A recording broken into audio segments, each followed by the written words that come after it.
नमस्कार। लक्ष्मी नारायण ज्योतिष केंद्र में आप सभी का स्वागत है। पंडित ए.पी. शुक्ला। आज कुछ प्रश्नों का जवाब देने के लिए मैं यहाँ उपस्थित हुआ हूँ। आप लोग जो कमेंट बॉक्स में ज्योतिष से संबंधित प्रश्न डालते हैं उसका जवाब देने के लिए मैं उपस्थित हुआ हूँ। अमित कुमार जी ने पूछा है, सर गोचर का प्रभाव लगन कुंडली से देखें या चंद्र कुंडली से देखें? देखिए, चंद्र कुंडली मन है, मैं तो ये कहूँगा दोनों से देखिए। चंद्र कुंडली मन है। मान लीजिए लगन कुंडली दिखा रही है कि फला का जो है धन का फायदा होना है या फला का जो है प्रमोशन होना है या स्थानांतरण होना है। अब मान लीजिए कि स्थानांतरण हो गया, जगह उसकी छूट गई और धन का लाभ हुआ प्रमोशन के साथ में। चंद्र कुंडली का मतलब ये हो गया कि अब ये दिखाएगा मनोस्थिति कि आने वाले समय में उस प्रमोशन से वो खुश हो, उस ट्रांसफर से वो खुश होगा कि नहीं होगा। जब भी गोचर देखा करिए तो लगन कुंडली से और चंद्र कुंडली से अगर शुभ भाव में गोचर हो रहा है तो उसका फलन अच्छा होगा। जैसे शनि को कहा जाता है 3, 6, 10, 11 में शनिदेव जो है अच्छे परिणाम देते हैं। अब इस परिणाम को देखने के लिए चंद्र कुंडली और लगन कुंडली, और सामान्यतः जब कोई बहुत बुरा गोचर हो रहा हो तो ये कहा जाएगा भैया पहले जो है लगन कुंडली से मिलाइए, उसके बाद चंद्र कुंडली से मिलाइए कि कुछ उसमें काट बन रही है कि नहीं बन रही है, या उसमें कुछ उपाय बन सकता है नहीं बन सकता है। चंद्र कुंडली से गोचर जिस भाव में कर रहा है उसमें क्या राशि लिखी है। गोचर को देखने के लिए दोनों का प्रयोग करिए। जिस भाव में गोचर हो रहा है उस राशि को भी देखिए, मित्र की राशि है, शत्रु की राशि है। उसके बाद जो है उसका प्रभाव देखिए कि चंद्रमा से कितनी दूरी पे हो रहा है। मनोस्थिति तो चंद्रमा ही बताएगा, चंद्र कुंडली ही बताएगी। सूर्य कुंडली आपकी जो है सूर्य कुंडली से भी गोचर देख सकते हैं, लेकिन वो क्षणिक गोचर होगा। समान अवस्था में कहा जाएगा कि दोनों का प्रभाव जो है देखने के उपरांत, और उसमें भी जो है जिस राशि में गोचर हो रहा है उसको जरूर देखा करिए। कई तरीके से गोचर और भी देखा जाता है कि शुभ ग्रहों के लिए गोचर की क्या स्थिति चंद्र कुंडली में या लगन कुंडली में पापी ग्रहों की क्या स्थिति है, लेकिन इतने समय में ये बताना मुश्किल है। जो आपका प्रश्न है उसको मैंने जवाब दिया कि आप दोनों को प्रयोग किया करिए। मनोस्थिति देखने के लिए चंद्र कुंडली का गोचर देखना जरूरी है। देखिए, महादशा और गोचर का प्रभाव किसे ज़्यादा महत्व दे? सामान्य सी बात है, गोचर समय दिखाती है और महादशा समय दिखाती है, नियत समय दिखाती है कि महादशा, अंतरदशा, सूक्ष्म दशा की ये घटना इस समय पे घटने वाली है। और गोचर उसमें आग में घी का काम कर देता है। गोचर ये बता देता है कि ये घटना जो है कितनी बड़ी होगी। बात समझिएगा, ये घटना कितनी बड़ी होगी गोचर ये बता देता है। दोनों को देखना जरूरी है। उसके साथ में जो लंबे समय तक ग्रह गोचर करते हैं उनको जरूर देखा करिए, चाहे वो राहु हो, चाहे वो गुरु हो, चाहे वो शनि हो। दूसरा प्रश्न ले लेते हैं, चलित चार्ट पे प्रकाश डालें। चलित चार्ट देखना जरूरी है, ये रमन जी का प्रश्न है, क्या देखना जरूरी है? देखिए, चलित चार्ट का मतलब ये हो गया कि लगन से कुछ नियत दूरी पे या नियत डिग्री पे जब ग्रह उसके आगे आ जाते हैं तो चलित में बदल जाते हैं, चलित में जो है बदल जाते हैं। लेकिन मेरा पर्सनल मानना है लगन कुंडली को आप जो है 70% तवज्जो दीजिए, 75% तवज्जो दीजिए। चलित कुंडली में जो भी ग्रह बदला है 20 से 25%। इसमें भी बड़ी थ्योरी है, ये तो एक मैंने सामान्य आपको बता दिया, इसको ध्यान रखिएगा। इसमें भी बड़ी थ्योरी है। शुभ ग्रह देखने के लिए अगर चलित में शुभ ग्रह है और गोचर में जो है चलित में जो है बदल रहा है लगन कुंडली में, और पापी ग्रह अगर चलित में बदल रहा है तो उसकी देखने की डिफिनेशन अलग है। तीसरी चीज, चलित कुंडली में जो ग्रह बदला है वो किस तरह बदला है। अगर वक्री है तो उसका प्रभाव अलग होगा, अगर मार्गी है तो उसका प्रभाव अलग होगा, अगर वो अपनी उच्च राशि या स्वराशि की तरफ बढ़ रहा है तो उसका प्रभाव अलग होगा, अगर अपनी नीच राशि की तरफ बढ़ रहा है तो उसका प्रभाव अलग होगा। बड़ा लंबा विषय है। समान अवस्था में ये समझिए कि चलित कुंडली में जो है 70 से 75% जो है चलित कुंडली लगन कुंडली को मानिए, और चलित कुंडली को जो है 20 से 25%। बहुत सारे लोग ऐसे होते हैं जो केवल चलित पे ही आ जाते हैं कि ये ग्रह जो है लगन कुंडली में आपकी तुला राशि में 7वें भाव में विराजमान था और चलित कुंडली में जो है आपकी 8वें भाव में चला गया, तो अष्टम का ही फल देगा, ऐसा मत समझिएगा। इसके बाद जितेंद्र पाल सिंह जी का प्रश्न है, गुरुजी आपने कभी एज कैलकुलेशन नहीं बताया। देखिए ये प्रश्न बताने वाला नहीं है एज कैलकुलेशन, और ये प्रश्न जो है पूछने वाला भी नहीं है। सभी प्रकार के लोग देखते हैं, सभी लोग देखते हैं। अगर मैं बताऊं कि ये रेखा ये कट रही है या गलत होगा, ये प्रश्न जो है कभी नहीं लिया जाता, और जो लोग लेते हैं वो उनकी बेवकूफ़ी है।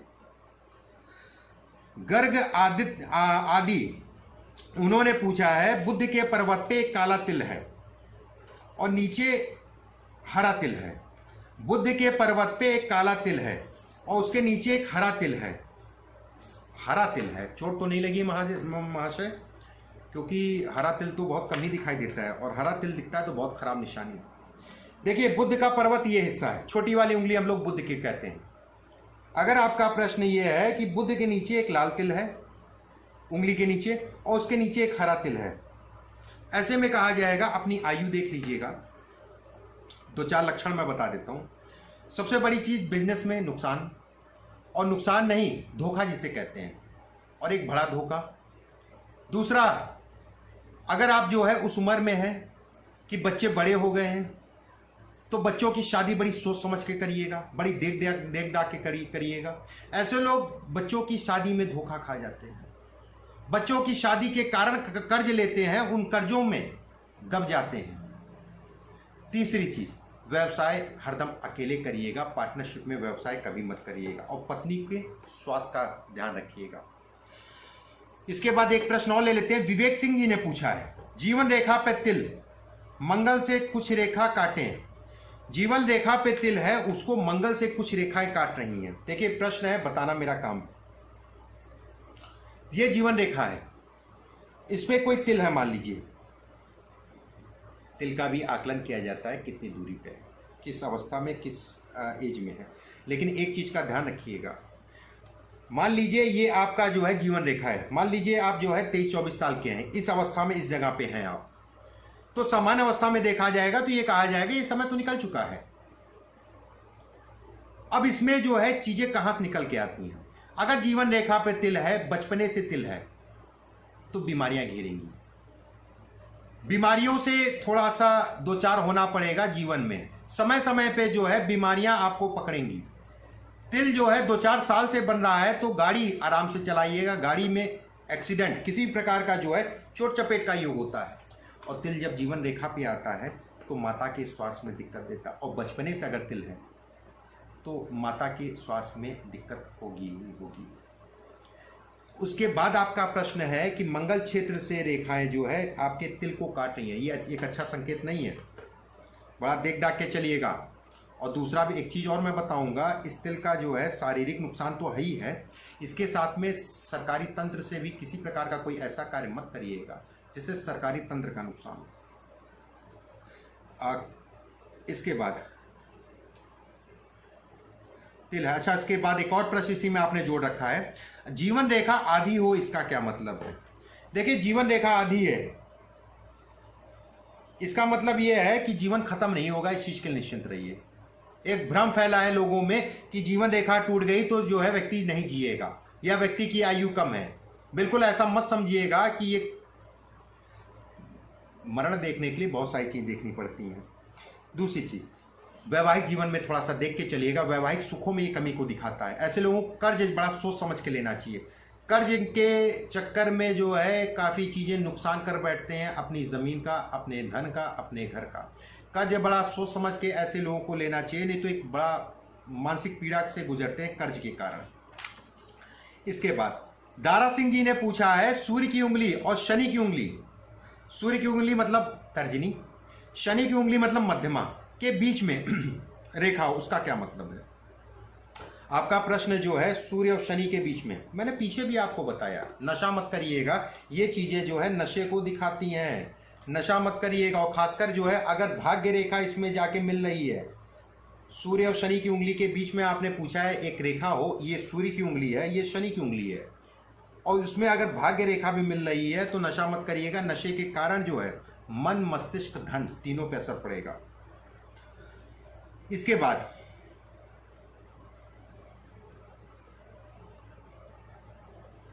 मधुबन पांडे जी ने पूछा है, पंडित जी मेरे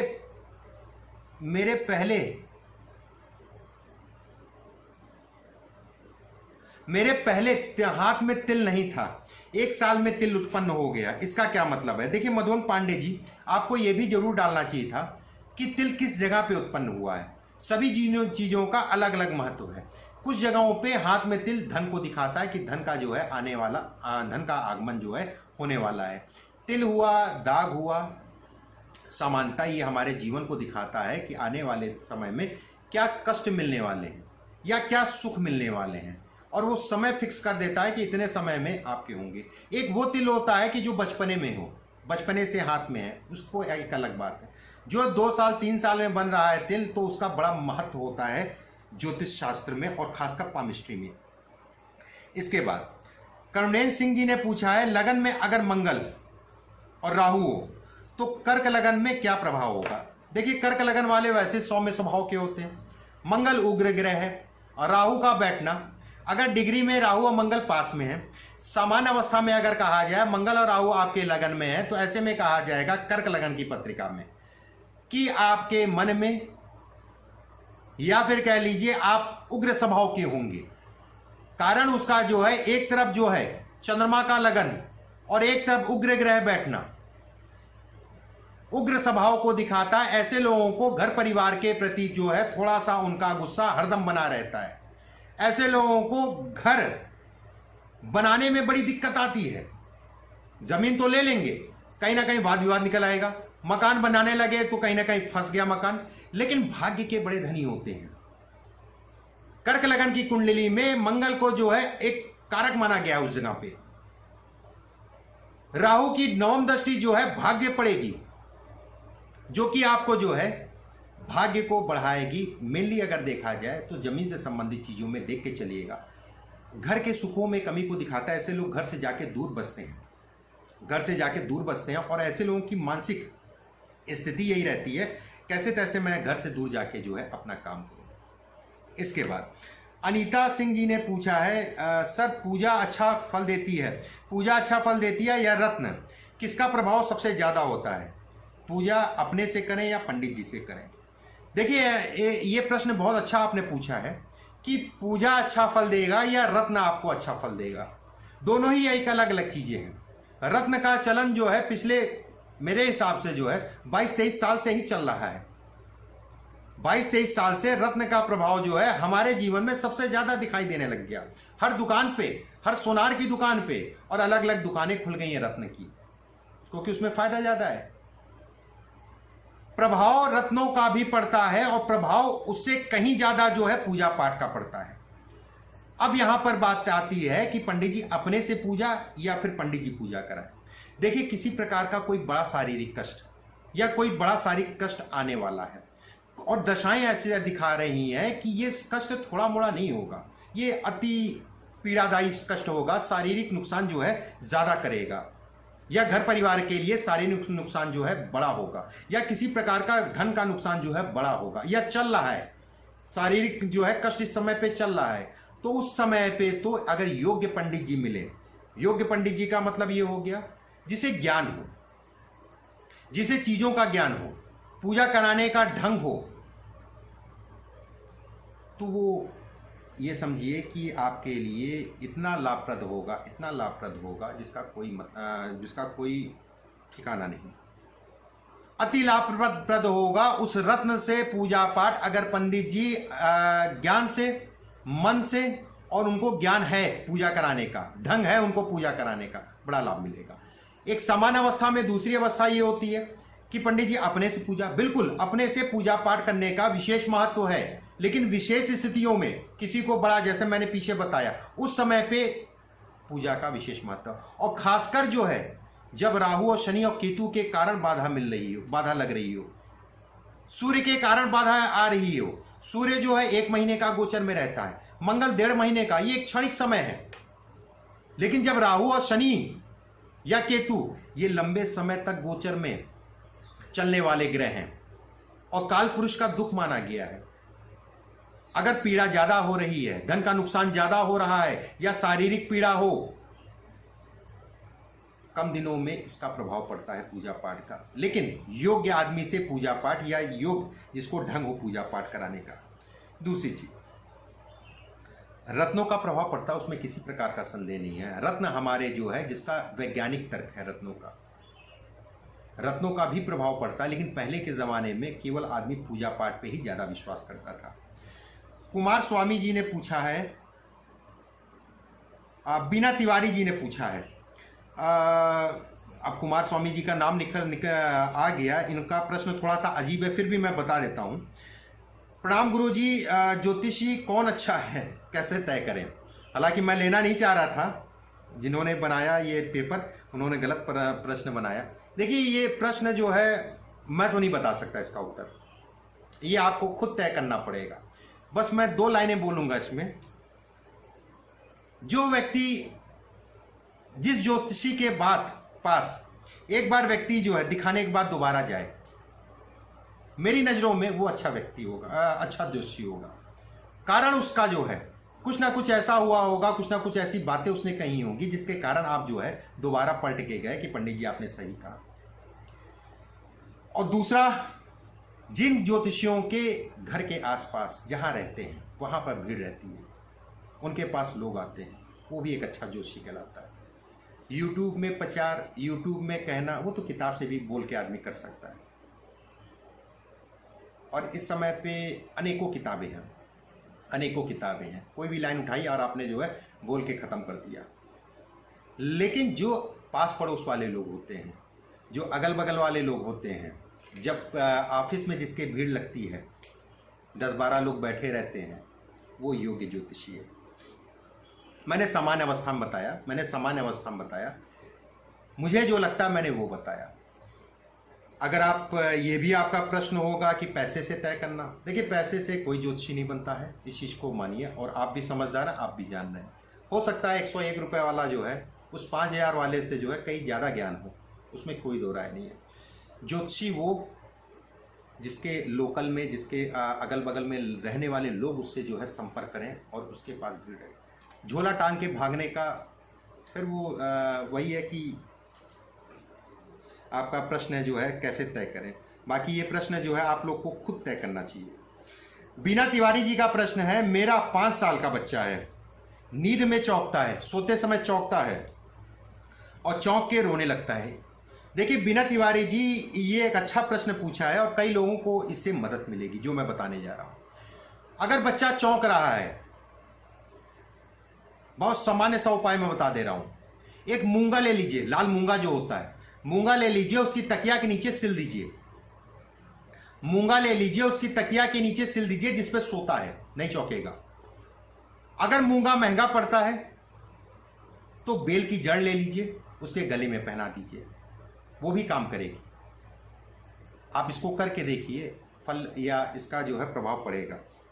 इसके बाद गुरुजी, अनूप जी ने पूछा है, अनूप कुमार जी ने, गुरुजी मेरी वृश्चिक लगन की कुंडली है और 7वें भाव में सूर्य मंगल बुध 3 ग्रहों का योग है, कैसा प्रभाव रहेगा? देखिए वृश्चिक लगन की कुंडली में मंगल को सर्वदा या फिर लगन का मालिक है, कारक कहलाएगा। मंगल की अगर देखिए बात किया जाए तो मंगल जो है इसमें 6ठे का मालिक और आपके लगन का मालिक, और आपके 7वें भाव में 3 ग्रह है, सूर्य है, मंगल है और बुध है। बुध सर्वदा अकारक कहलाएगा। कारण उसका जो है, एक तो मंगल और बुध की जो है पड़ती नहीं, दूसरी चीज जो है मंगल और बुध अगर देखा जाए तो बुध जो है लाभ का स्वामी बनेगा, अष्टम का स्वामी बनेगा। लाभ का स्वामी, अष्टम का स्वामी बन के जो है 7वें में बैठना, और सूर्य की स्थिति अगर देखी जाए कर्म का स्वामी हो के 7वें में बैठना। ऐसे में कहा जाएगा कि नेगेटिव थिंकिंग ऐसे लोगों के अंदर बहुत आती है। थोड़ा सा अपनी नेगेटिव थिंकिंग को दूर करिएगा, नकारात्मक सोच जिसे कहते हैं। दूसरी चीज, वैवाहिक जीवन का थोड़ा सा ध्यान रखिएगा। सूर्य मंगल दोनों शुक्र की राशि में, 7वें भाव में शुक्र की वृषभ राशि रहेगी, शुक्र की राशि में, और बुध जो है आपके अष्टम का मालिक होके जो है 7वें बैठा है, और बुध का प्रभाव वैसा ही रहता है जैसे ग्रहों के साथ बैठता है, और खासकर जब मंगल के साथ बुध बैठता है तो एक जैसे अंगारक योग कहते हैं कि बहुत उसी तरीके से मंगल और बुध के योग को भी हम लोग कहते हैं कि बुद्धि ऐसे लोगों की कन्फ्यूजन, अच्छे लोग तो दिखते नहीं है और खराब लोगों से ऐसे लोग संबंध बना लेते हैं। और मंगल और सूर्य जो है इसको प्रबलता देता है, उसका भी कारण ये कहलाएगा कि सप्तम भाव में बैठे हैं, और सप्तम से सप्तम आपके मित्रता का भाव होगा और सप्तम से नवम आपके साहस का भाव होगा। ऐसे में कहा जाएगा कि अपने साहस, अपने मित्रता के अंतर्गत मत लाइएगा। किसी प्रकार का जो भी मित्रता करिएगा वो मूल्यांकन कर लीजिएगा, आपके मित्र जो है आपके कितने साथ में हैं, कैसे आपके मित्र हैं। बाकी ऐसे में भी कहा जाएगा कि सरकारी नौकरी के लिए, सरकारी तंत्र के लिए ये मंगल और सूर्य की युति सप्तम भाव में केंद्र में अच्छी कहलाती है। इस तरीके से कुछ प्रश्न मैंने लिए आप लोग के द्वारा भेजे हुए। अगले विशेष के कार्यक्रम में फिर मैं कुछ प्रश्नों के साथ जो है आपके सामने उपस्थित होऊंगा, और कुछ आपके प्रश्न हो तो नीचे कमेंट बॉक्स में डालिए। मैं प्रयास करूंगा आपके प्रश्नों को लेने का और आपके सामने जो है उत्तर देने का। अभी के लिए बस इतना ही।